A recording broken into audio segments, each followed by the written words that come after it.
Sir చైనాలో కొత్త virus అంటున్నారు. ఇది కూడా సేమ్ కరోనా లాంటిదే అంటున్నారు. ఆ లక్షణాలే కలిగి ఉంది అంటున్నారు. అలాగే ఇది కూడా గబ్బిలాల నుంచే వ్యాపిస్తుంది అంటున్నారు. అసలు ఈ లక్షణాలేంటి సార్? ఈ వ్యాధి లక్షణాలేంటి? అలాగే ఇది కనుక ప్రబలితే మనకి పాండమిక్ అయ్యే అవకాశం ఉంటుందా?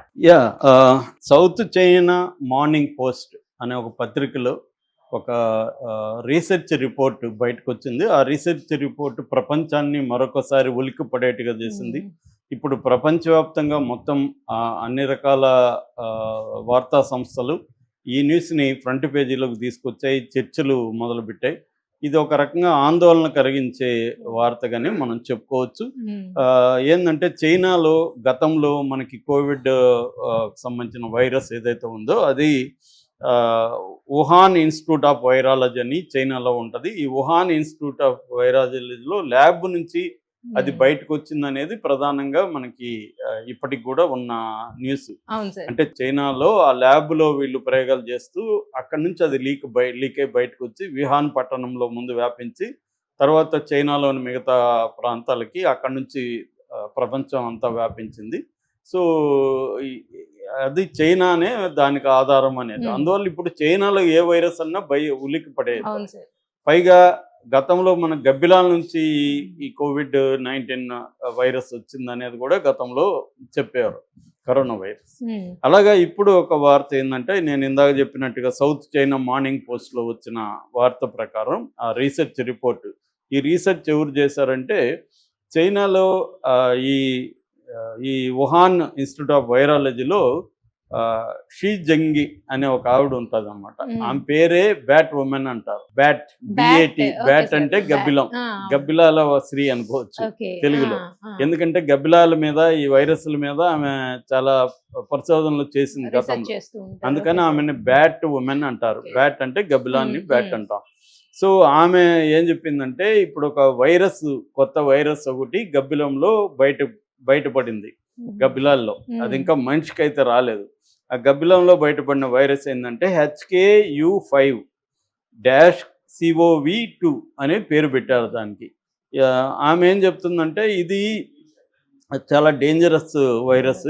ఆల్మోస్ట్ కోవిడ్ సార్స్ అంటారు కదా, సార్స్, COVID-2 ఇవన్నీ ఉన్నాయి, అదే రకమైంది. ప్రధానంగా ఇది ఏమంటే పొటెన్షియల్ అనమాట, స్పిల్ ఓవర్ పొటెన్షియల్ అంటారు. స్పిల్ ఓవర్ పొటెన్షియల్ అంటే యానిమల్ నుంచి హ్యూమన్ బీయింగ్కి రావడానికి ఆస్కారం ఉన్న వాటిని స్పిల్ ఓవర్ పొటెన్షియల్ అంటారు. ఇది ట్రాన్స్మిట్ యానిమల్ నుంచి హ్యూమన్కి ట్రాన్స్మిట్ అయ్యే పాజిబిలిటీ ఉంది అనేది ఆమె రాశారు. అట్లాగే ఇది పిపిస్టెల్లస్ బ్యాట్స్ అని గబ్బిలాల్లో ఒక రకం పేరు, పిపిస్టెల్లస్ బ్యాట్స్ అంటారు.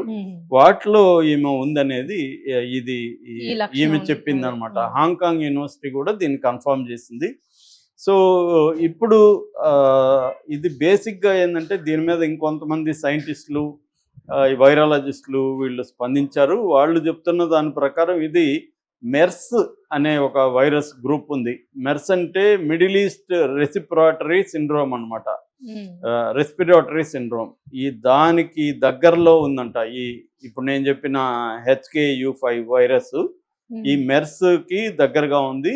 సో ఇది హ్యూమన్ బీయింగ్కి రాలేదు కాబట్టి దాని గురించి అది హ్యూమన్ బీయింగ్కి వస్తే గానీ మనకి ఏ లక్షణాలు ఉంటాయి ఎలాగని చెప్తాము. బట్ మెర్స్ దగ్గరగా ఉంది కాబట్టి మెర్స్ లక్షణాలే దీనికి కూడా ఉండే అవకాశం ఉంది అనేది ఇప్పుడు చెప్తున్నారు అన్నమాట.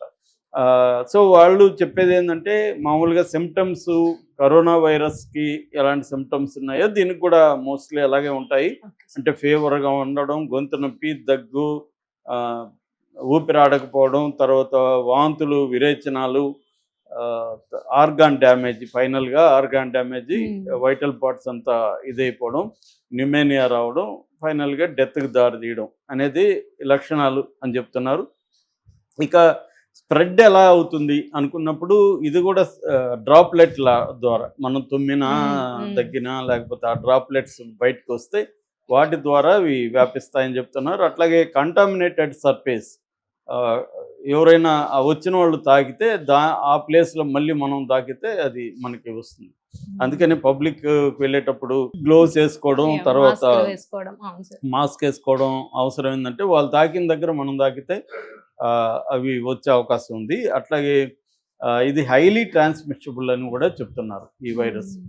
అంటే ట్రాన్స్మిషబుల్ అంటే స్పీడ్గా వ్యాపిస్తుంది, ఒక దగ్గర నుంచి ఇంకొక దగ్గరికి స్పీడ్గా వ్యాపిస్తుంది.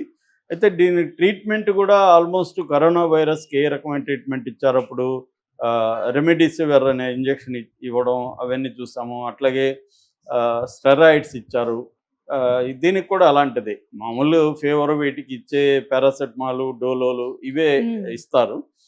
అంటే దీని ఏమంటారంటే సపోర్టివ్ కేర్ అండ్ సిమ్టోమేటిక్ ట్రీట్మెంట్ అంటారు. అంటే సిమ్టమ్స్ ఏవి ఉంటే, ఇప్పుడు సోర్ థ్రోట్ ఉంది, సోర్ థ్రోట్కి ఏమి ఆ సిమ్టమ్ పోవడానికి ఏమేమి చేయాలో అది సిమ్టమేటిక్ ట్రీట్మెంట్. అసలు జబ్బుకి కాదు, వైరస్కి కాదు.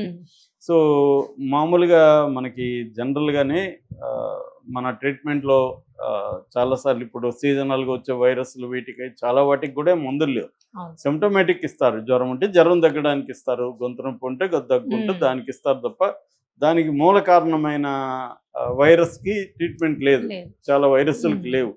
అందుకనే అదే సామెత ఉంది కదా, జలుబు వస్తే మందు వేసుకుంటే వారం రోజుల్లో, వేసుకోకపోతే 7 రోజుల్లో తగ్గుతుంది. అలాంటి పరిస్థితి అనమాట. అంటే ఆ సిమ్టమ్స్ని ఇబ్బంది పెడతాయి కాబట్టి వాటిని తగ్గించడానికి ఇస్తారు. అట్లాగే సపోర్టివ్ కేర్ ఉంటుంది.